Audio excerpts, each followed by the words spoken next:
جو خوشگوار زندگی کے لیے بڑے اہم ہیں یاد رکھیں۔ تو آئیے وہ کیا اصول ہے جس کو ہم اپنائیں۔ میں آپ کے سامنے آج انشاءاللہ عزیز 11 اصول رکھوں گا، 11 ایسے پوائنٹس رکھوں گا، 11 جو پوائنٹ سے خوشگوار زندگی، خوشحال زندگی، ایک اچھی زندگی، پرامن زندگی، اور ایسی زندگی جس میں انسان مطمئن ہو اپنے آپ سے، ایسی زندگی کے لیے 11 کیا اصول ہے۔ یقیناً یہ 11 ہی اصول نہیں ہیں، یہ قرآن و سنت سے میں نے 11 اصول نکالے، لیکن یہ اور بھی زیادہ ہے، لیکن میں نے سوچا کہ 11 اہم اصول ہے، انشاءاللہ ان کو اپنا لیا جائے تو باقی چیزیں بھی زندگی میں آسان ہو جاتی۔ تو وہ 11 اہم اصول میں آپ کے سامنے یاد رکھ رہا ہوں، لیکن اس کا ہرگز مطلب نہیں یہ 11 ہی چیزیں، اس کے علاوہ کچھ نہیں۔ تو آئیے پہلا وہ کیا اصول ہے جس اصول کو ہم کو لاگو کرنے سے انشاءاللہ ایک خوشگوار زندگی ہماری گزریں گی اور فتنے، فساد اور آزمائش کی اور تکلیف کی زندگی سے اپنے آپ کو ہم محفوظ کر لیں گے۔ اس کا پہلا اصول آپ کے سامنے رکھتا ہوں۔ وہ پہلا اصول ہے ایک خوشگوار اچھی زندگی کو منانے کا، گزارنے کا، اور فتنوں اور فساد و آزمائش سے بچنے کا، وہ ہے ایمان اور عمل۔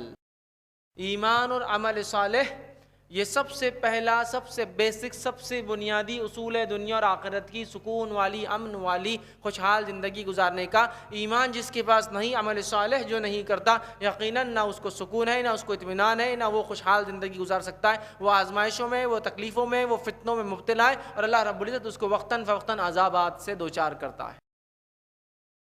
پہلا اصول جس کو ہمیں ماننا ہے خوشگوار زندگی کے لیے، ایک اچھی لائف کے لیے، ایک ایسی لائف جس کو ہم دنیا میں انشاءاللہ انجوائے کریں اور آخرت میں بھی اس کا بہترین بدلہ ملے، وہ ہے ایمان اور عمل صالح۔ یہ سب سے پہلا اصول ہے، یاد رکھیے، ہمیں یاد رکھنا ہے، اس پر عمل کرنا ہے۔ اللہ رب العزت سورہ نحل سورہ نمبر 16 آیت نمبر 97 میں فرماتا اور کہتا ہے، من عمل صالحا من ذکر او انثى وهو مؤمن فلا يحيينه حیاة طیبة ولا نجزینهم اجرہم باحسن ما كانوا يعملون۔ اللہ فرماتا اور کہتا ہے، سنیے، من عمل صالحا من ذکر او انثى، جو کوئی نیک کام کرے، جو کوئی نیک کام کرے، چاہے مرد ہو چاہے عورت ہو، وہ مومن، مگر ہو ایمان والا۔ جو کوئی اچھے کام کرے مگر ہو ایمان والا، چاہے مرد ہو چاہے عورت ہو، فلا یحیینہ حیاۃ طیبہ، تو ہم اس کو دنیا کی ایک بہترین زندگی عطا کریں گے، اور فرمایا آخرت میں بھی ان کے اجروں کا بہترین بدلہ دیں گے۔ تو جو کوئی اچھے اعمال کرے ایمان کے بعد، چاہے مرد ہو چاہے عورت ہو، تو دنیا کی اچھی زندگی گزارے گا، اور آخرت میں اس کے عمل کا اس کو بہترین بدلہ ملے گا۔ تو اس آیت کے اندر دو چیزیں بتائی گئی، ایک بہترین دنیا کی زندگی اور بہترین آخرت کی زندگی کے لیے۔ وہ پہلا کیا چیز تھی؟ پہلا تھا وہ جو ہے اعمال کرے نیک اور ہو ایمان والا۔ تو ایمان اور عمل صالح اگر دونوں مل جائے، دنیا کی بہترین زندگی انشاءاللہ اور آخرت کی بھی بہترین زندگی ملے گی۔ اسی طرح سورہ رات سورہ نمبر 13 کی آیت میں 29 میں 29 میں اللہ نے فرمایا اور کہا، جو لوگ ایمان لائے اور انہوں نے نیک عمل کیے، ان کے لیے خوشحالی بھی ہے اور عمدہ ٹھکانہ بھی ہے۔ جو لوگ ایمان لائے اور نیک کام کرے، ان کے لیے خوشحالی بھی ہے اور عمدہ ٹھکانہ بھی ہے آخرت میں، یاد رکھیے۔ تو دیکھیے، ایمان لا کر نیک کام کرنے والوں کے لیے کتنی خوشخبریاں قرآن دے رہا ہے کہ دنیا کی اچھی زندگی، آخرت کی اچھی زندگی، یہاں کی پرسکون زندگی، وہاں آخرت کا گھر اچھا۔ تو یقیناً ایمان اور عمل صالح بڑی اہم چیز ہے، اور اللہ تعالیٰ اپنے وعدے کے خلاف نہیں کرتا۔ ہم سب جانتے ہیں اللہ رب العزت نے سورہ آل عمران سورہ نمبر 3 آیت نمبر 9 میں فرمایا اور کہا، ان اللہ لا یخلف المیعاد، اللہ تعالیٰ اپنے وعدے کی خلاف ورزی نہیں کرتا۔ جب اس نے کہہ دیا کہ ایمان لانے والے اور نیک عمل کرنے والوں کو اچھی دنیا کی زندگی، اچھی آخرت کی زندگی دیں گا، تو اللہ تعالیٰ وعدے کی خلاف ورزی نہیں کرتا۔ یقیناً اس کا وعدہ سچا ہے، اور ہمارے لیے یہ وعدہ بالکل سچا ہے کہ ہمیں اللہ رب العزت اگر ایمان لائے جیسا اس کا حق ہے، اور عمل صالح کرے جو کہ اس کا حق ہے ایمان کا، تو انشاءاللہ عزیز ایک اچھی زندگی ملے گی۔ ہم میں سے بہت سارے مسلمان چکے ہیں، بہت سارے ہم لوگ مسلمان ہیں، مسلمان ہونے کے باوجود ہم دیکھتے ہیں ہم نے ایسا ایمان جیسا ہونا اس کے تقاضوں کو پورا نہیں کیا۔ ہم نے ایمان کے بعد عمل صالح کو نہیں اپنایا، جس کے نتیجے میں ایمان کے بعد عمل صالح نہیں اپنانے کے نتیجے میں آج ہم ایک آزمائش کی اور پرفتن زندگی، مطلب فتنے والی زندگی، پریشان حال زندگیاں گزار رہے ہیں۔ تو اگر ہم ایمان والے ہیں، پہلی چیز ہے تو عمل صالح میں اضافہ کیجیے، اور اگر ایمان والا کوئی انسان نہیں ہے تو دنیا اور آخرت کی سکون والی زندگی اس کے لیے ہے ہی نہیں، یاد رکھیے۔ ایمان، آستھا، بلیف یاد رکھیے، وہ ہونا، فیتھ ضروری ہے اپنے بنانے والے میں، ویسی آستھا، ویسا ایمان، ویسا فیتھ، ویسی بلیف جو اس کا حق ہے، جو اس کا حق ہے، یاد رکھیے۔ تو یہ پہلا طریقہ ہے پرامن زندگی گزارنے کا، یاد رکھیے۔ اور جو ہے دین پر عمل نہ کرے تو کبھی بھی خوشگوار زندگی ملے گی، اس کو سوچے بھی مت، خواب و خیال میں مت لائیے۔ ہاں مال و دولت زیادہ ہو سکتی ہے لیکن وہ سکون اور خوشحال زندگی، خوشگوار زندگی کی کوئی دلیل نہیں ہے۔ مال و دولت کئی لوگوں کے پاس ہے لیکن آج پریشان ہے اپنے بیوی سے، بچوں سے، پڑوس سے، سماج سے، ملک سے، اور اس کی مختلف مصیبتوں اور پریشانی مبتلا ہے۔ ٹھیک ہے، تو ایمان اور عمل صالح یہ بڑی اہم چیز ہے، یاد رکھیے۔ اور ہمیں جو ہے اگر ایک باوقار، عزت والی، ایک بڑی اچھی زندگی گزارنا اس دنیا کی، اور اللہ تعالیٰ کے پاس جانے کے بعد بہترین بدلے اگر ہمیں چاہیے تو ہمیں ایمان لانا ہوگا جیسا ایمان لانے کا حق ہے، یاد رکھیے۔ اور اس میں سب سے پہلے ایمان میں جو چیز داخل ہے وہ ہے توحید، وہ ہے توحید۔ اللہ پر ویسا ایمان جیسا حق ہے، توحید ہمیں درست کرنا ہوگی، اس لیے کہ بہت سارے لوگ اپنے آپ کو ایمان والا ہونے کا دعویٰ کرتے ہیں لیکن توحید نہیں ہے۔ اس لیے کہ اللہ رب العزت نے سورہ یوسف میں اس بات کو دہرا فرمایا اور کہا وَمَا يُؤْمِنُ أَكْثَرُهُم بِاللَّهِ إِلَّا وَهُمْ مُشْرِكُونَ۔ اے نبی آپ دیکھو گے اکثر لوگ ایمان کے دعوے کے باوجود سوا شرک کے کچھ نہیں کرتے، الا وَهُمْ مُشْرِكُونَ، مشرک ہے وہ، دعویٰ ایمان کا ہے۔ آج ہم ایمان کے دعوے کرتے ہیں اور اللہ کے ساتھ شریک کرتے ہیں، پھر کیسے خوشحال زندگی ملیں گی بھائی؟ سوال یہ کیسے ملیں گی؟ جب رب کے ساتھ کسی کو شریک کر دے گا انسان تو کیسے ملیں گی؟ خوشحال زندگی کے لیے بڑی محنتیں ہیں، یاد رکھیے، بڑی مشقتیں دنیا اور آخرت کی خوشحال زندگی کے لیے، وہ اگر ہم نہیں کریں گے، توحید جس میں سب سے اول ہے، یاد رکھیے۔ اس لیے کہ اگر توحید کسی کی خراب ہو جائے تو باقی چیزیں اس کو فائدہ نہیں دیتی۔ اور دوسرا کام جو کرنا ہے ہمیں، ایمان اور عمل کی جو بات میں کر رہا ہوں، اتباع سنت کو لازم جان لیجیے، نبی اکرم صلی اللہ علیہ وسلم کے طریقے کو لازم جان لیجیے۔ اور یہ شریعت ہے، یاد رکھیے، اللہ کی کتاب اور رسول اللہ صلی اللہ علیہ وسلم کے طریقے پر چلنا ہمارے لیے واجب اور لازم ہے۔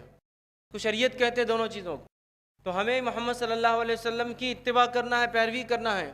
جو دین آپ نے لا کر دیا، چھوڑ دیا، جس کو مکمل کر دیا، جو اللہ کا دین تھا اور جس کی تکمیل آپ کی نبوت کے ساتھ جو ہے ختم ہو گئی، کہ آپ نے جو ہے نبوت آپ کی آئی اور دین مکمل ہو گیا، اس سے پہلے اس میں چینجز، تبدیلیاں آتی رہی اس کے احکامات میں، تو اس دین کو امین وہن ویسے ہی چلنا ہے جیسے کہ اللہ کی کتاب نے بیان کیا، رسول اکرم صلی اللہ علیہ وسلم نے بیان کیا، اور جیسے صحابہ نے اس چیز کو سمجھا۔ آج ہم دیکھتے ہیں کہ نبی اکرم صلی اللہ علیہ وسلم کی دھڑل سے مخالفت ہم کرتے ہیں، پھر کہتے ہیں خوشگوار زندگی چاہیے۔ ہمیں اللہ کی کتاب اور نبی اکرم صلی اللہ علیہ وسلم کی قول کو، فعل کو، عمل کو مقدم رکھنا ہوگا۔ کس چیز پر مقدم؟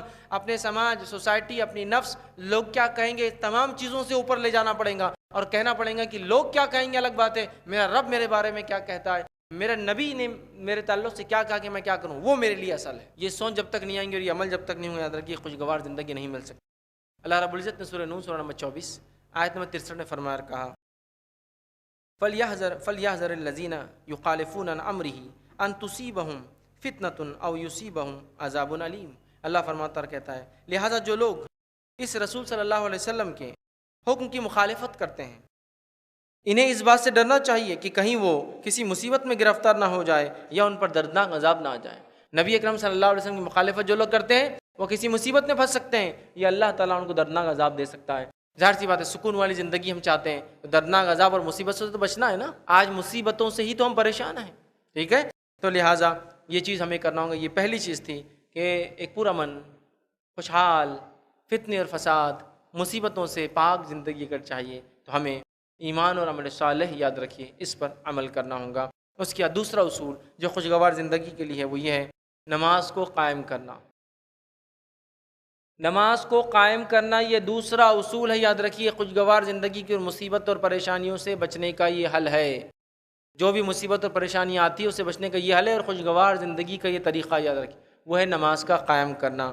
صحیح مسلم کی روایت ہے، نبی اکرم صلی اللہ علیہ وسلم فرماتے اور کہتے ہیں بندہ اپنے رب کے سب سے زیادہ قریب اس وقت ہوتا ہے جب وہ سجدے کی حالت میں ہوتا ہے، لہٰذا تم سجدے کی حالت میں زیادہ دعا کیا کرو۔ بندہ سب سے قریب کب ہوتا ہے اللہ تعالیٰ سے؟ جب وہ سجدے کی حالت میں ہوتا ہے، لہٰذا سجدے میں دعا کیا کرو، بتایا جا رہا ہے۔ اور سجدہ کب ہوتا ہے؟ سجدہ نماز میں ہوتا ہے، یاد رکھیے، سجدہ نماز میں ہوتا ہے۔ تو کیا بندہ سب سے قریب ہوتا ہے؟ مصیبت، پریشانی، تکلیف، فتنہ، فساد، لڑائی جھگڑا، آندھی طوفان، زلزلے، کچھ بھی ہو، آپ اللہ سے اپنا رابطہ قائم کر لیجئے، نماز قائم کر دیجئے، سجود کیجئے، سب سے قریب ہم رب سے ہو جاتے ہیں۔ سمجھ رہے آپ بات؟ سب سے قریب اپنے رب سے ہو جاتے ہیں۔ لیکن آج یہ حل ہم کو پسند نہیں، یہ حل پسند نہیں۔ اس کے علاوہ کوئی شارٹ کٹ دے دو یار، یہ 5 ٹائم نماز پڑھنا وہ سب نہیں ہوتا۔ صحابہ کا حال یہ تھا، نبی اکرم صلی اللہ علیہ وسلم کی تو مثالیں کئی ہیں، میں صحابہ کے تعلق سے بیان صحابہ کا حال یہ تھا کہ صحابہ اتنے خوش ہوئے جب نماز آئی کہ وہ صرف فرض نہیں، فرض کے علاوہ بھی پوچھتے تھے اس کے علاوہ کیا ہے. کہ نبی اکرم صلی اللہ علیہ وسلم نے بتایا کہ فرض کے علاوہ نفل انسان پڑھ سکتا ہے. نفل میں پھر جو سنت ہے، سنت موقدہ ہے، ٹھیک ہے، پھر اس میں مختلف نماز ہے، تہجد ہے، اشراق ہے، چاشت ہے، اوابین ہے نا، مختلف نمازیں. پھر کچھ نمازیں ایسی بھی جو مختلف مصیبتوں میں بھی پڑھی جاتی ہے. صلاۃ الکسوف ہے، سورج گرہن ہے، چاند گرہن میں. صلاۃ الخوف ہے جب میدان جنگ میں ہوتی ہے. بہت ساری چیزیں ہیں. تو یہ سب چیزیں بتائی. تو گویا صرف فرض نماز نہیں، نفل اور نفل کے کتنے اقسام ہمارے پاس موجود ہے. مطلب اتنی نمازیں نبی اکرم صلی اللہ علیہ وسلم نے پڑھ کر بتائی. لیکن افسوس کی بات ہے جو 5 فرض ہے ہم سے وہی نہیں ہوتا ہے جلدی. 5 فرض نہیں ہو رہا ہے. اب یہ نہیں کر کے سکون کی زندگی میں سمجھتا ہوں کیسے ہم حاصل کر پائیں میں نہیں جانتا ہوں. اگر ہمارا باس یہ بول دے کہ 5 ٹائم اگر تم یہ عمل کر لو تو تنخواہ اتنی ملیں گی. ابھی تنخواہ آپ کی 10,000 ہے، تنخواہ میں 15 کر دوں گا. ہر وہ عمل جو 5 وقت بول رہا ہے، جو بھی عمل بول رہا ہے، یہاں کھڑے رہنا، وہ کام کرنا، 1,000 بڑھا دوں گا، تو فوراً ہو جائیں گا. اور باس کو بولیں گے ایکسٹرا کر سکتا ہے کہ اس میں ایکسٹرا کر سکتا ہے کہ میں 5 کے علاوہ بھی کچھ کروں کیا؟ باس بولیں گا ٹھیک ہے، شام میں 1 کر لو، صبح 1 کر لو، آدھی رات کو 1 کر لو، فلاں کر لو. باس یس بالکل میں سب کر رہا ہوں. تنخواہ میں کو 15 سے بڑھا کے 20 کر دو تم، باقی سب بھی اور بھی کر دیتا ہوں. رب العزت لاکھوں نعمتیں ہمیں عطا کرتا ہے. لاکھوں نعمتیں یاد رکھیں جس کو شاید ہم گن بھی نہیں سکتے ہیں، گن بھی نہیں سکتے. اور ایسی کئی نعمتیں جن کو ہم گنتے بھی نہیں ہیں، گن بھی نہیں سکتے کہ اللہ گنتے بھی نہیں ہیں، جو بالکل عام معمول ہے. لیکن وہ شخص جس کے پاس جب نعمت نہیں ہوتی، اس کو دیکھنے کے بعد احساس ہوتا ہے کہ ہمارے پاس کیا نعمت ہے. اللہ نے ہاتھ دیے، اس کا استعمال بغیر سوچے سمجھے کرتے ہیں ہم. لیکن جب بغیر ہاتھ والے کسی شخص کو دیکھیں تب احساس ہوتا ہے کہ کیا نعمت ہے ہاتھ. کتنی بڑی نعمت ہے. نہیں ہونے تو کتنی تکلیف اس کو، نہ کپڑے بدل سکتا ہے، نہ سامان اٹھا سکتا ہے. اللہ رحم کرے گر گیا تو خود بھی نہیں اٹھ سکتا. تو یہ ہے نعمت، نعمت. لیکن نماز نہیں، نماز نہیں ہوگی. نماز مت بولو آپ، باقی ساری چیزیں تھی. نعمتوں کو یاد کیجیے اللہ کی، تو شکرانے میں نماز بھی ادا کریں گے ہم. فرض نہیں، اس کے علاوہ جیسا صحابہ نے کیا، فرض کے علاوہ نوافل کا اہتمام کرتے تھے اتنے زیادہ کہ تہجد جو نہیں پڑھتا اس کو وہ تو بہت زیادہ تقوی والا سمجھتے بھی نہیں تھے. تہجد گزارتے. تو یہ تو فرض ہے نا، وہ بولتے تھے. اس کے علاوہ کیا کرتا تو اس سے معلوم ہوگا تقوی کیا ہے. فرض تو فرض ہے، یہ تو کرنا ہی ہے. سمجھ رہے آپ؟ تو نماز کا اہتمام کریں. اللہ رب العزت نے نماز کے تعلق سورہ بقرہ سورہ نمبر 2 آیت نمبر 153 153 میں فرمایا کہا یا ایھا الذین آمنوا استعینوا بالصبر والصلاۃ ان اللہ مع الصابرین. اے وہ لوگوں جو ایمان لائے ہو، اللہ سے مدد طلب کرو صبر اور نماز کے ذریعے، اس لیے کہ اللہ تعالیٰ صبر کرنے والوں کے ساتھ ہے. اصول بتا دیا. مصیبت، پریشانی، تکلیف، فتنہ، فساد، کچھ بھی ہو، آپ کو کیا کرنا ہے؟ اللہ سے اگر مانگنا ہے تو صبر اور نماز کے ذریعے شروع کر دیجیے نماز.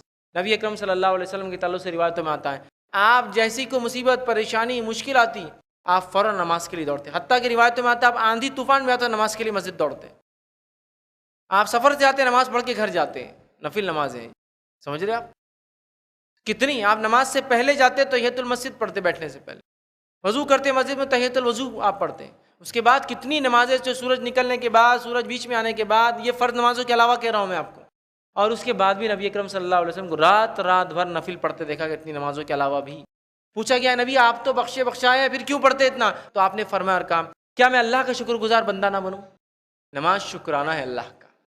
سمجھ رہے آپ؟ تو لہٰذا کچھ نہ ہو سکے تو 5 وقتہ فرض نماز تو ضرور. خوشحال زندگی کا تصور بھی مت لائیے ایمان عمل صالح کے بعد اگر نماز آپ نہ پڑھتے ہو تو.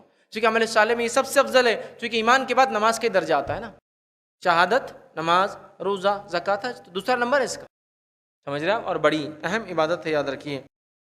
اس کے بغیر کوئی چیز تصور بھی مشکل ہے، محال ہے کہ اچھی زندگی ہو.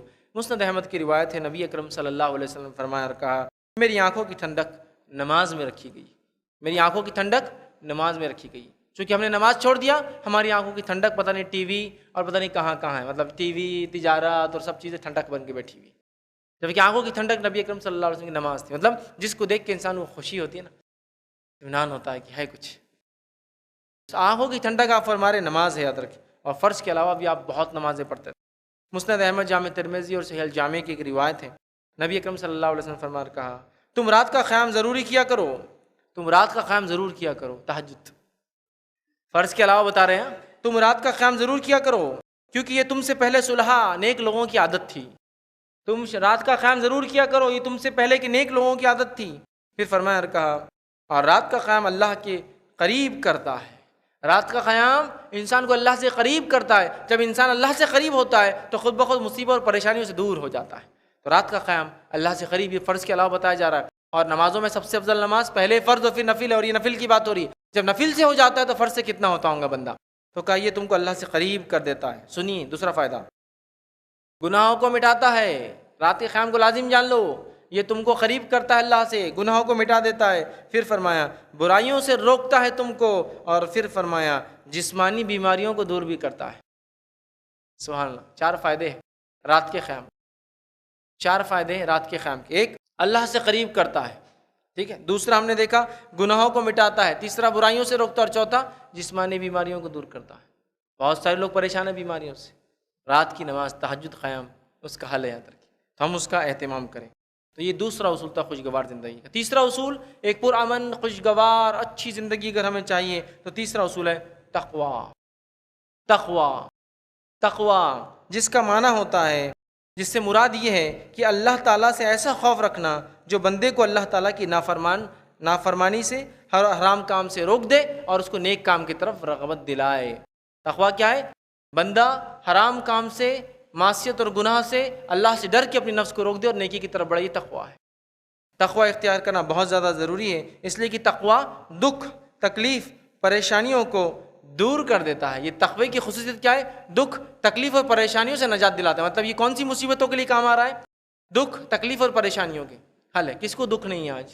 کس کو پریشانی نہیں ہے؟ کون سا انسان تکلیف پہ نہیں ہے؟ یہ تقوی اس کے لیے علاج ہے، یاد رکھیے. یہ تقوی خوشگوار زندگی کا بہترین اصول ہے، یاد رکھیے کہ اللہ کے ڈر سے، گناہوں سے رکنا اور نیکی کی طرف متوجہ نہ بڑھنا. اللہ رب العزت سورہ طلاق، سورہ نمبر 65 65 آیت نمبر 2 و 3 میں فرماتا ہے. دیکھیے آیت اس طرح سے اللہ فرماتا ہے وَمَن يَتَّقِ اللَّهَ يَجْعَل لَّهُ مَخْرَجًا. جو اللہ کا ڈر اختیار کرتا ہے، اللہ کا تقوی اختیار کرتا ہے، يَجْعَل لَّهُ مَخْرَجًا، اللہ اس کے لیے نکلنا آسان کر دیتا ہے. اور عبداللہ ابن عباس رضی اللہ عنہما اس کی تفسیر میں کہتے ہیں اللہ اس کو دنیا اور آخرت کی پریشانیوں سے نجات دے دیتا ہے، نکلنا آسان کر دیتا ہے تقوی اختیار کرنے سے. يَجْعَل لَّهُ مَخْرَجًا وَيَرْزُقْهُ مِنْ حَيْثُ لَا يَحْتَسِبُ، اور ایسی جگہ سے روزی دیتا جہاں سے گمان بھی نہیں کیا ہوں گا. پریشانی مشکل ہی نہیں. تقوی کے فائدوں میں یہ ہے کہ مصیبت، پریشانی دور ہوتی ہے اور روزی ایسی جگہ سے ملتی ہے جہاں سے لا یحتسب، سوچا بھی نہیں ہوں گا ہم. اس کے تعلق سے ایک واقعہ بس مختصر رکھتا ہوں، بہت طویل واقعہ ہے. یہ ہے کہ ایک صحابی تھے جن کو نوجوان کو گرفتار کر لیا، رومی جنگ میں پکڑ لیا ان کو رومیوں نے، اور ان کو بیڑیوں میں ڈال دیا. ان کے والدین آیا کہ اللہ کے رسول صلی اللہ علیہ وسلم کیا کریں؟ تو کہا تقوی اختیار کرو، استغفار کی کثرت کرو. تو انہوں نے استغفار کی کثرت کر دی، تقوی اختیار کیا. نتیجہ یہ ہوا کہ وہ کہتے صحابی میں بیڑیوں میں جکڑا ہوا تھا، رات میں اچانک بیڑیاں ٹوٹ گئی، لوہے کی زنجیریں ٹکڑے ہو گئی. میں اس بیڑیوں میں سے نکل کے ایک اونٹنی میں نے جو باڑے میں سے نکالی اس پہ سوار اور بھاگنے لگا، اور اس کے پیچھے کئی اونٹنیاں اور اونٹ بھاگنے لگے. مطلب باڑا کھل گیا، سب بھاگنے لگے. میں صبح فجر سے پہلے گھر پہنچا، آ کے والدین کو آواز دی تھی، والدین دوڑے آئے کہ آواز سن لی بیٹے کی، سمجھ کے بیٹا آیا ہے. ملے مسجد میں فوراً جو فجر کی نماز کے لیے گئے، نبی اکرم صلی اللہ علیہ وسلم سے ملے. کہا اللہ کے رسول ہم نے تقوی اختیار کیا، استغفار کی کثرت کی، بیٹا چھوٹ کر آ گیا. اس بیٹے نے کہا اللہ کے رسول صلی اللہ علیہ وسلم میں جب جس اونٹنی پر بھاگا تو کئی اونٹ اس کے پیچھے چل کر آ گئے. اب ان اونٹوں کا کیا کروں؟ یہ تو اپنے نہیں ہے نا، دشمن کے ہیں، دشمن کے باڑے تھے. اب ظاہر جان بچانے کو ان کا اونٹ لے کر بھاگے، دوسرے بھی آ گئے. تب یہ آیت نازل ہوئی، اللہ نے فرمایا وَمَن يَتَّقِ اللَّهَ يَجْعَل لَّهُ مَخْرَجًا. جو اللہ کا تقوی اختیار کرتے ہیں نا، اللہ دنیا کی مصیبتوں سے نکلنا آسان کر دیتا ہے. وَيَرْزُقْهُ مِنْ حَيْثُ لَا يَحْتَسِبُ، اور وہاں سے روزی دیتا جہاں سے گمان بھی نہیں کیا ہوں گا. نبی اکرم صلی اللہ علیہ وسلم فرمایا یہ اونٹ اب تم رکھ لو. کہاں سے روزی ملی؟ جہاں سے سوچا بھی نہیں تھا. تقوی کے بڑے فائدے یاد رکھیے. تقوی یہ رزق میں اضافے کے لیے، تقوی مصیبت کے لیے، تقوی پریشانی کو، دکھوں کو دور کرنے کے لیے، مخرجہ دنیا اور آخرت کی ہر تکلیف سے نجات کا یہ جو ہے ذریعہ یاد رکھیے. اسی طرح سورہ طلاق سورہ نمبر 65 کی آیت نمبر 4 میں اللہ نے فرمایا اور کہا وَمَن يَتَّقِ اللَّهَ يَجْعَل لَّهُ مِنْ أَمْرِهِ يُسْرًا. جو اللہ کا تقوی اختیار کرتا ہے اللہ اس کے کام کو آسان کر دیتا ہے. امرہ یسرا، اس کے کام کو آسان کر دیتا ہے. آج میرے کام بہت مشکل ہو گئے، نہیں ہو رہے ہیں، تو تقوی اختیار کرے. تقوی اختیار کرنے سے کام خود بخود آسان ہو جاتے. امرہ یسرا، آج کس کا کام ہے جو پریشان نہیں ہے؟ ہر آدمی پریشان ہے. آپ کے کام کے اندر اگر آسانی چاہتے ہیں تقوی اختیار کرنا پڑے گا. اسی طرح جو ہے تقوی کے تعلق سے یاد رکھیے یہ بڑی اہم چیز ہے. اللہ رب العزت نے سورہ اعراف سورہ نمبر 7 آیت نمبر 96 میں فرمایا اور کہا تقوی کے تعلق سے وَلَوْ أَنَّ أَهْلَ الْقُرَىٰ آمَنُوا وَاتَّقُوا لَفَتَحْنَا عَلَيْهِمْ بَرَكَاتٍ مِّنَ السَّمَاءِ وَالْأَرْضِ.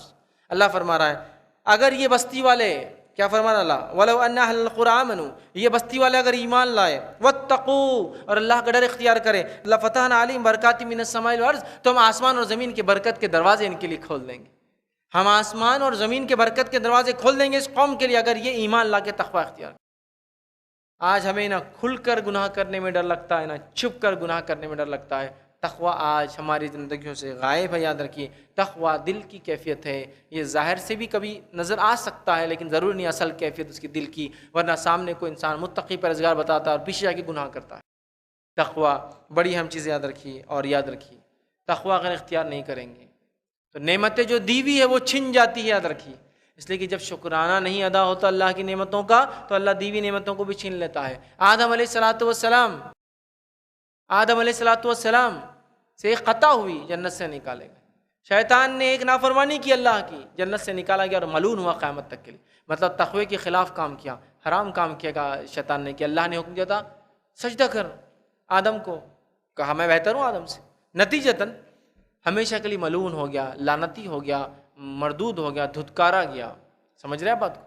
تو لہٰذا نعمتوں کو باقی رکھنا ہے تو اللہ کا شکر ادا کریں اور تقوی اختیار کریں. یاد رکھیے ورنہ رہی سو بھی نعمت جو انسان کے نعمت ہے وہ بھی چلی جاتی ہے. یاد رکھیے اسی طرح جو انس بن مالک رضی اللہ عنہ گناہ اور معصیت کے تعلق سے فرمایا کرتے تھے، چونکہ تقوی کے خلاف عمل ہے کہتے تھے، اور یہ بات انہوں نے تابعین سے کہی، اور اس بات کو جو صحیح بخاری میں جو ہے امام بخاری نقل کیا، وہ تابعین سے کہہ رہے ہیں. انس بن مالک رضی اللہ عنہ کا قول ہے، یہ وہ کہتے ہیں آج تم ایسے ایسے عمل جو تم کرتے ہو اور جن کو بال سے بھی تم جو ہے زیادہ اہمیت، مطلب الفاظ آج تم ایسے ایسے عمل کرتے ہو جو تمہاری نگاہوں میں بال سے بھی زیادہ باریک ہے، مطلب تم اس کو معمولی سمجھتے ہو، جب کہ ہم نبی اکرم صلی اللہ علیہ وسلم کے زمانے میں ان گناہوں کو جو ہے ان گناہوں کو ہلاک کرنے والے گناہوں میں شمار کرتے تھے.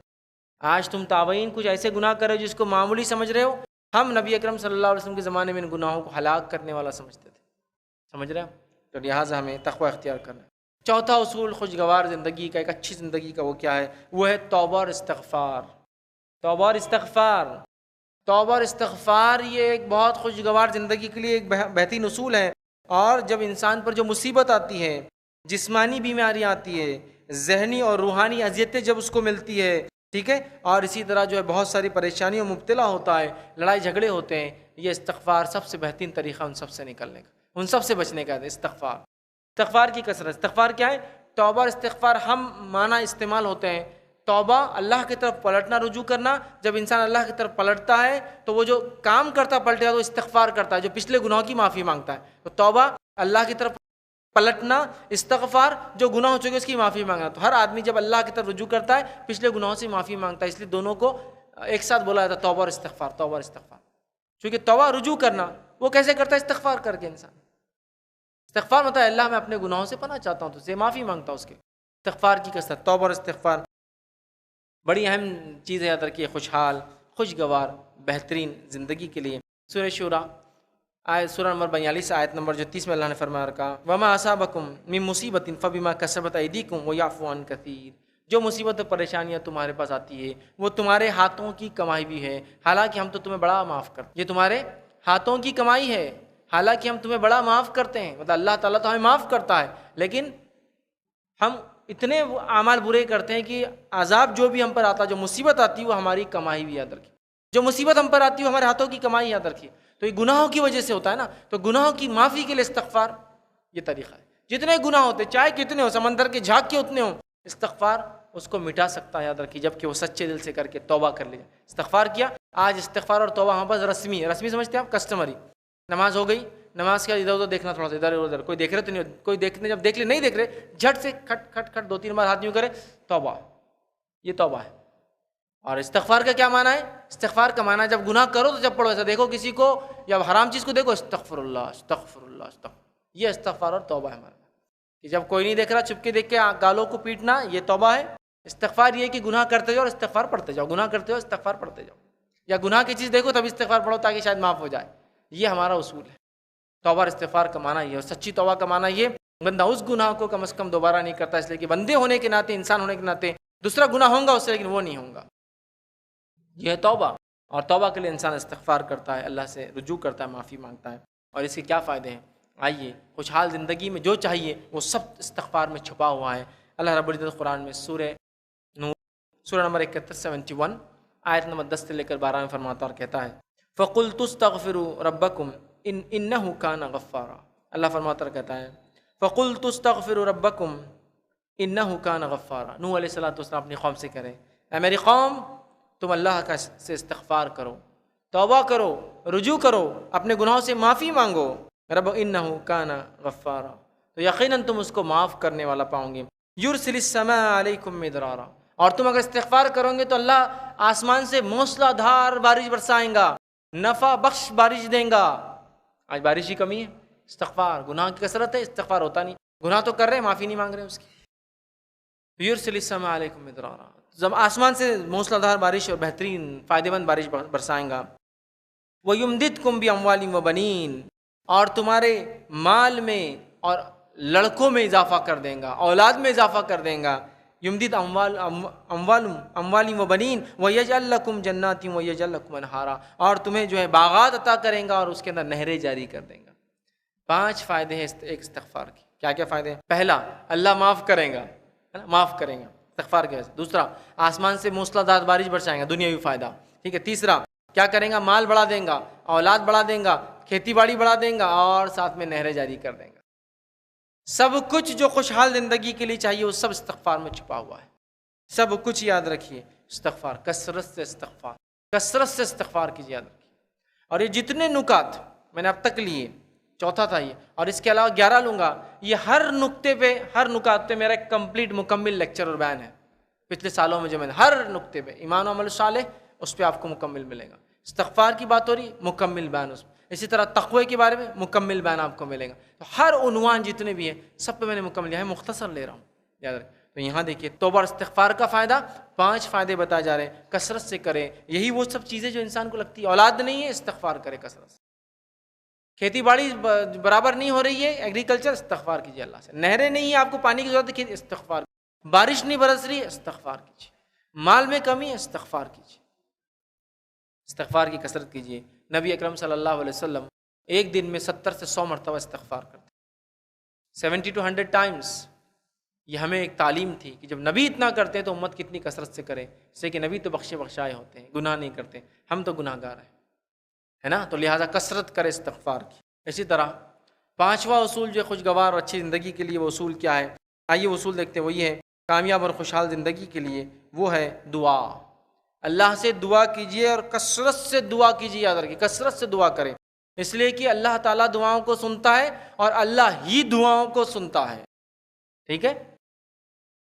اور ان سے اللہ سے کثرت سے دعائیں کیجیے اور مانگیے. ہر مصیبت کا حل یاد رکھیے دعا بہت اہم ہے. یاد رکھیے دعا کا کرنا. جامع ترمذی، سنن جو ابو داؤد اور اسی طرح سنن ابن ماجہ کی روایت ہے. نبی اکرم صلی اللہ علیہ وسلم نے فرمایا کہا بے شک اللہ تعالیٰ حیا کرنے والا ہے اور نہایت مہربان ہے، اور کوئی آدمی جب اس کی طرف ہاتھ بلند کرتا ہے اور جو دعا کرتا ہے تو اللہ کو حیا آتی ہے کہ اس ہاتھ کو کیسے خالی واپس لوٹائے.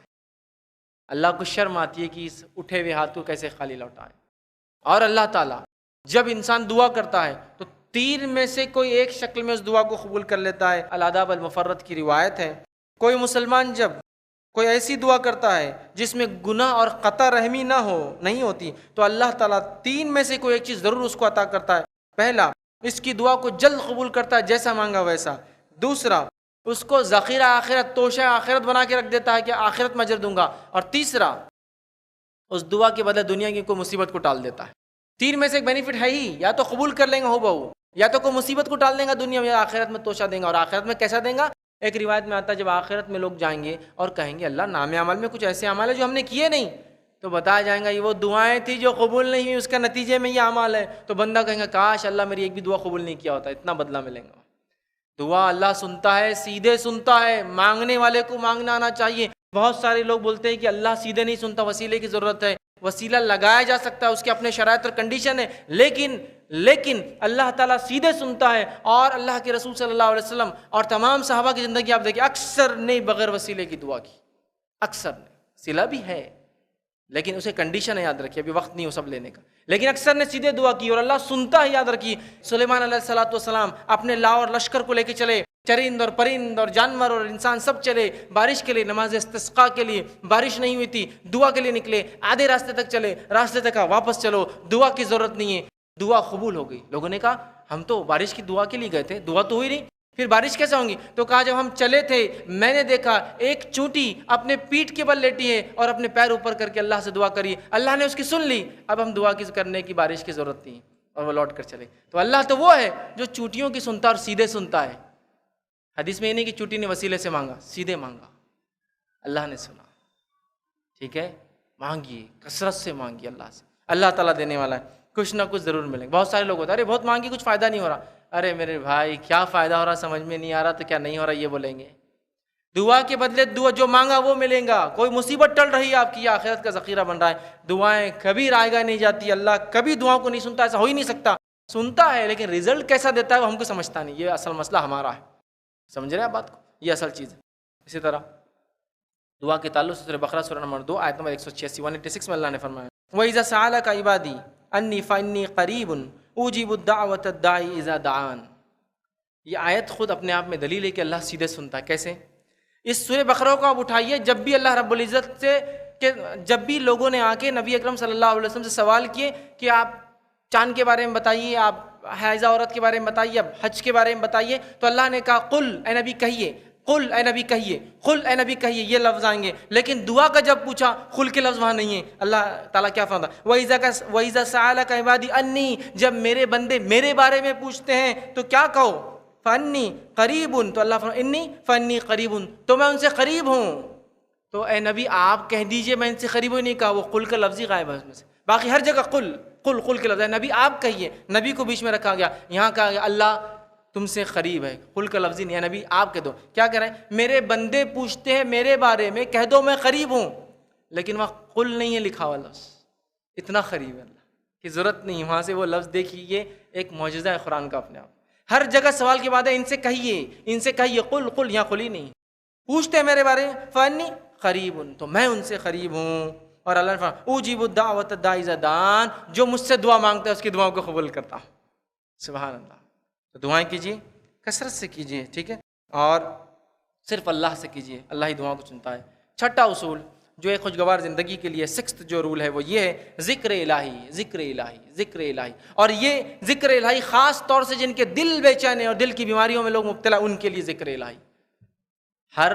ہر ایک چیز کا اپنا ایک الگ بینیفٹ ہے، ان جنرل خوشحال زندگی کے لیے سب ضروری ہے، اس کا خاص بینیفٹ ہے دل جو آج پریشان ہے سب کچھ ہونے کے بعد بھی، اس لیے کہ اللہ نے فرمایا الا بذکر اللہ تطمئن القلوب، کہ اللہ کے ذکر میں دل اطمینان پاتے ہیں۔ دل کا اطمینان کہیں بھی نہیں ہے، کوئی گولی دوا میں بھی نہیں ہے۔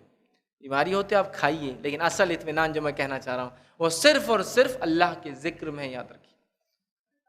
اور ہم ذکر سے تو اتنے غافل ہیں، میں کیا بتاؤں ذکر کے تعلق سے، کہ ہم سے تو چھوٹے چھوٹے ذکر سبحان اللہ انشاءاللہ ماشاءاللہ تبارک اللہ السلام علیکم یہ نہیں ہوتا ہے، باقی تو دوسری باتیں ہیں، اسپیشل ذکر و اذکار کرنا، رات میں بیٹھ کے الگ سے بیٹھ کے لوگوں سے چھپ کر، وہ ایک الگ ہی بات ہے۔ یہاں تو جو کھلا ہے وہی نہیں ہوتا ہم سے اللہ کا ذکر، ٹھیک ہے۔ تو اللہ کا ذکر اس لیے کہ سورہ رات سورہ نمبر 13 آیت 28 میں اللہ نے فرمایا کہ اللہ کے ذکر میں دل اطمینان پاتے ہیں، یاد رکھیے۔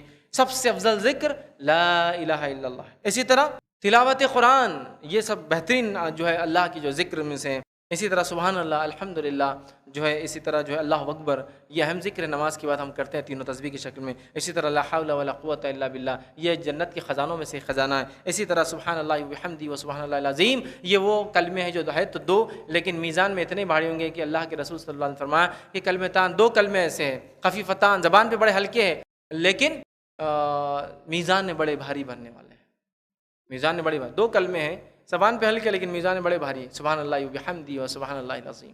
ایسے کئی ہیں، بہرحال میں نے بس ایک نمونے کے طور پہ رکھے۔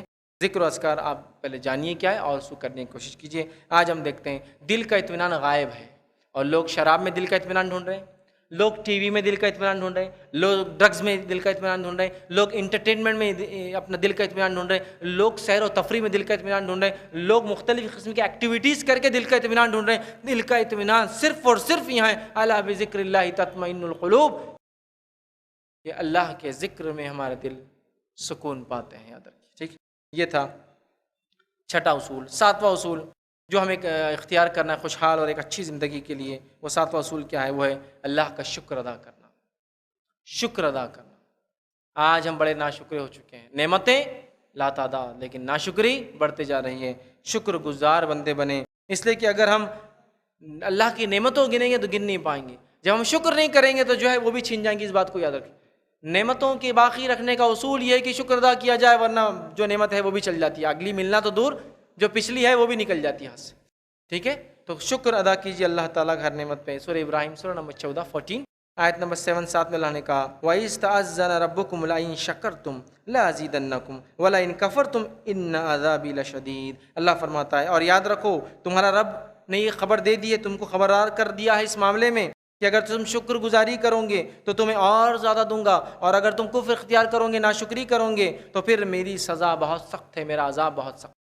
شکر کرو گے تو اور دوں گا، اضافہ کر دوں گا، اور اگر شکر نہیں کرو گے تو عذاب میں مبتلا کروں گا، اور میرا عذاب اللہ فرمانا بڑا سخت ہے۔ تو ہمیں شکر گزار بندہ بننا چاہیے، یاد رکھیے یہ بڑی اہم بات ہے، یاد رکھیے۔ اور اسی طرح سورہ نساء سورہ نمبر 4 آیت نمبر 147 میں اللہ نے فرمایا اگر تم لوگ اللہ کا شکر ادا کرو اور خلوص نیت سے ایمان لے آؤ تو اللہ کو کیا پڑی ہے کہ وہ تمہیں عذاب دے، جبکہ اللہ تو بڑا قدردان اور سب کچھ جاننے والا ہے۔ اللہ فرما رہا ہے اللہ جو قوموں کو عذاب دے رہا ہے، اللہ کو کیا پڑی تم کو عذاب دینے کی، اگر تم کیا کرو، اگر تم اللہ کا شکر ادا کرو، اور شکر ادا کیسے کرو کہ خلوص دل سے ایمان لاؤ، یہی شکر ہے اس کا، تو اللہ کو کیا پڑی تم کو عذاب دینے کی۔ تو خلوص دل سے ایمان لانا اللہ کے عذاب کو بھی دور کر دیتا ہے، اور یہ شکر میں کہ اللہ تو نے ہمیں زندگی دی، اتنا سب کچھ دیا۔ آج بہت سارے لوگ ہیں انسانیت میں جو اللہ کو مانتے ہی نہیں، اپنے بنانے والے کو مانتے ہی نہیں، اس کے طریقے بھی جیتے نہیں۔ شکر کرو تو اللہ کو کیا پڑی پھر قوموں کو عذاب دینے کی۔ شکر کی یاد رکھیے بڑے فائدے ہیں، اور جو ہے ایک سچا مومن اللہ کا شکر ادا کرتا ہے، چاہے وہ کتنی ہی آزمائشوں سے گزر رہا ہو، شکر ادا کرتا ہے، یاد رکھیے۔ سمجھ رہے ہیں بات کو؟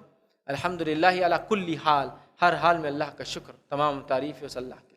معلوم آپ کو کوئی جیا بھی تو اللہ کی تعریف ہے، اور کوئی مر بھی گیا تو تعریف اللہ کی، شکر ہے، یاد رکھیے۔ معلوم آپ کو؟ لیکن ہمارے پاس ذکر بھی خاص ہے، کوئی اگر اولاد کی پیدائش پہ الحمدللہ کہے تو لوگ بڑے خوش ہوں گے، کسی کے انتقال پہ الحمدللہ کہے تو جان لے لیں گے اس کی۔ اللہ کی تعریف تو کم نہیں ہوتی کسی کی جینے اور مرنے سے۔ الحمدللہ علی کل حال، جو حال میں اللہ کی تعریف، تمام تعریف ہے اللہ کے لیے۔ الحمدللہ کا معنی اللہ کا شکر نہیں ہوتا ہے، تمام تعریف ہے اللہ کے لیے۔ تو میں جیوں، مروں، بیمار رہوں، صحت مند رہوں، تعریف تو اللہ کی، یاد رکھیے۔ سمجھ رہے آپ؟ تو ہم جو ہے اللہ تعالیٰ کی جو نعمت ہے، ایک سچا مومن اس کا شکر ادا کرتا ہے اللہ تعالیٰ کا، اور جو ہے آزمائش میں چاہے کتنے مبتلا ہو وہ اللہ کے شکر کے خلاف کام کبھی نہیں کرتا، یاد رکھیے۔ اور نبی اکرم صلی اللہ علیہ وسلم کثرت سے نمازیں پڑھتے۔ جب پوچھا گیا کہ آپ کے تو گناہ بھی بخشا ہے، آپ نے فرمان کہا کیا میں یہ پسند نہیں کرتا کہ میں اللہ تعالیٰ کا شکر گزار بندہ بنوں؟ شکر گزار بنے اللہ کا، یہ بڑا بہترین اصول ہے۔ آئیے اسی طرح ہم آگے بڑھتے ہیں۔ آٹھواں اصول ایک خوشگوار زندگی کا ہے، ایک ہیلدی لائف کا ہے، ایک اچھی زندگی کا ہے، وہ ہے صبر۔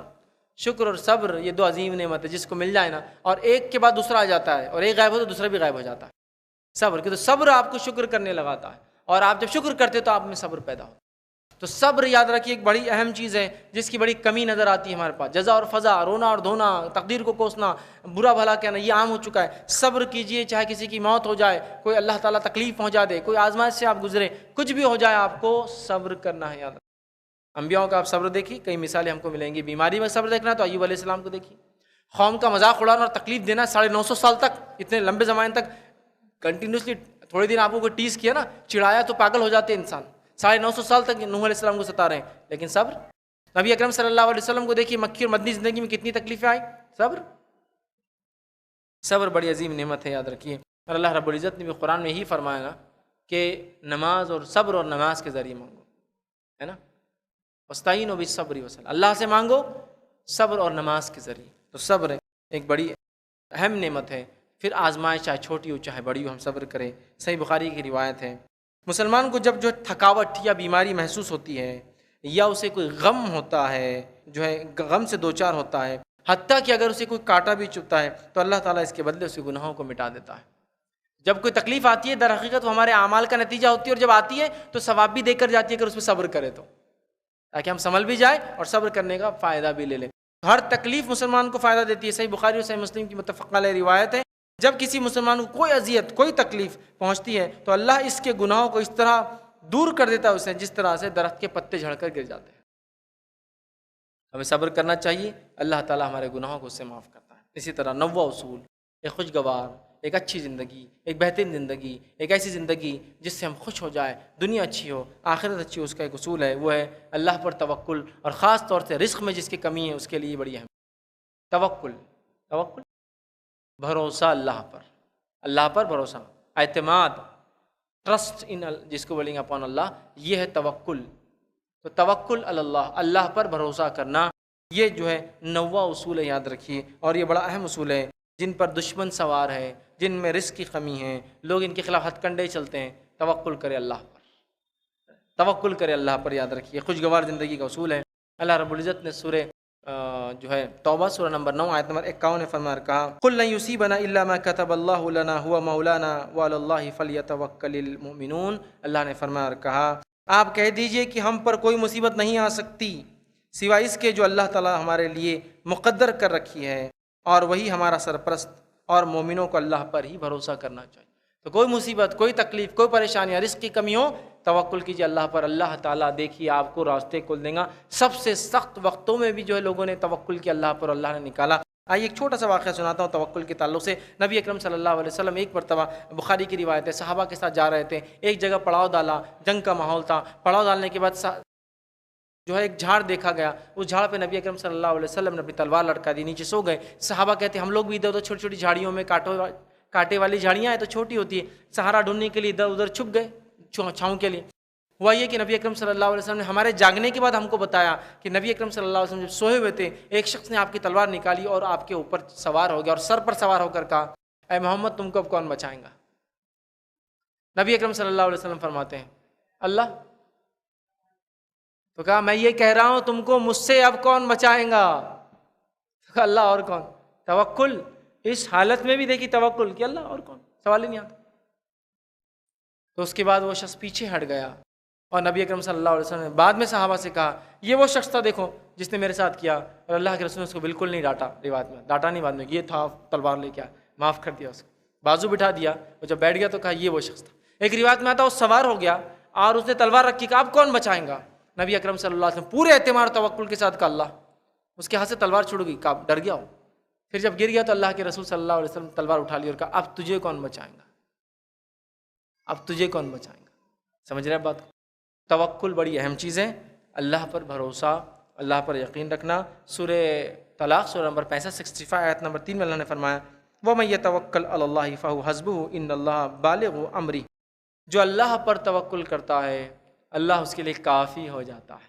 کیا فرمایا اللہ نے؟ وَمَن يَتَوَکَّلْ عَلَى اللَّهِ فَهُوَ حَسْبُهُ، جو اللہ پر توکل کرتا ہے اللہ اس کے لیے کافی ہو جاتا ہے، یاد رکھیے، ٹھیک ہے۔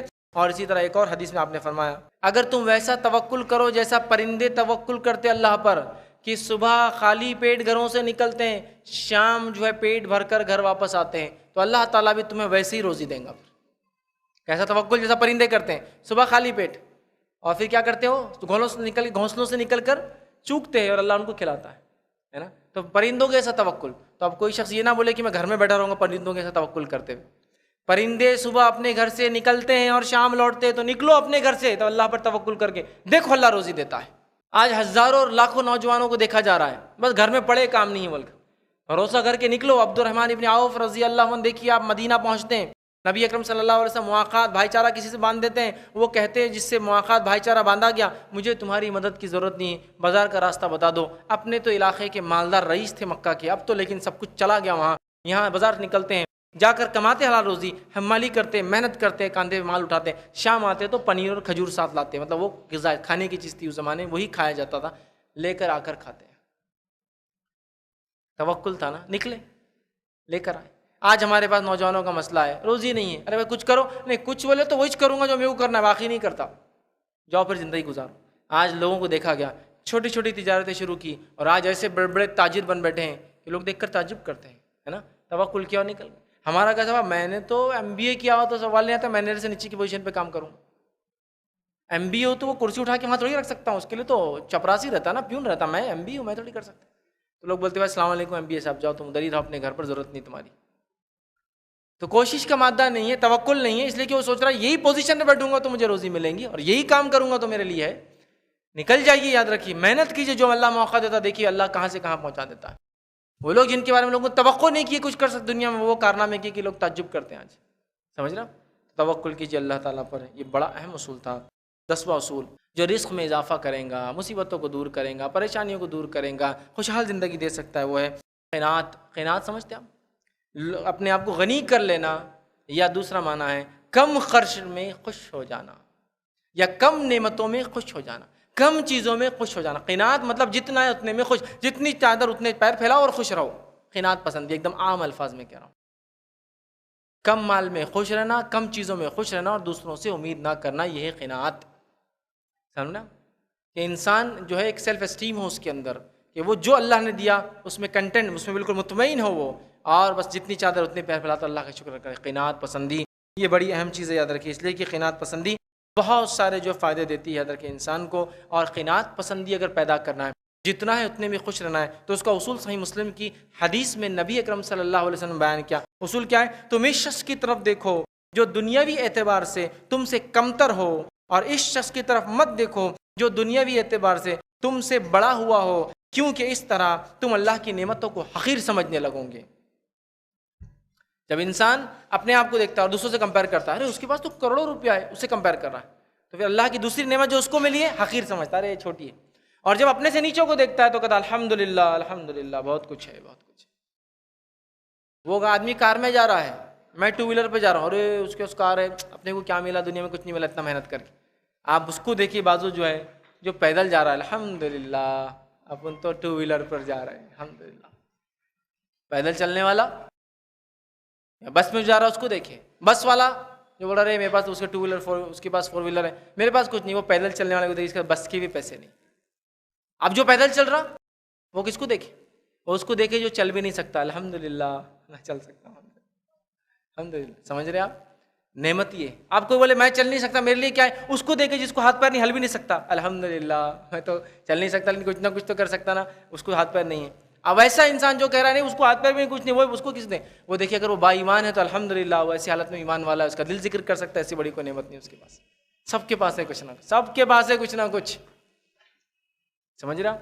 تو قناعت جب پیدا ہوں گی جب ہم اپنے سے نیچوں کو دیکھیں گے اور جتنا ہے اس میں خوش ہوں گے، کم مال کم نعمت، الحمدللہ جو ملا سب سے اچھا۔